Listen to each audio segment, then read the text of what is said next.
રહ્યા છો AB48 news. નજર કરીએ આજના મુખ્ય સમાચારો પર. અંકલેશ્વર નજીક નેશનલ હાઈવે નંબર 48 પર તારીખ 29મી એપ્રિલની રાત્રે ટોલ પ્લાઝાના કર્મચારીને માર મારવામાં આવ્યો હતો.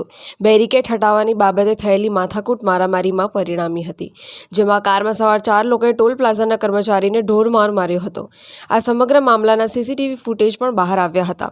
આ મામલે અંકલેશ્વર શહેર બી ડિવિઝન પોલીસ મથકે ઈજાગ્રસ્ત કર્મચારીએ ગુનો નોંધાવ્યો હતો, જેના આધારે પોલીસે 4 આરોપીઓની ધરપકડ કરી છે. ભાજપના આગેવાનના પુત્ર અભિષેક પટેલ, ઝાડેશ્વર વિસ્તારમાં રહેતા ડોલીન પટેલ, ઇન્દ્રજીત ગોહિલ અને સચિન પટેલનો સમાવેશ થાય છે.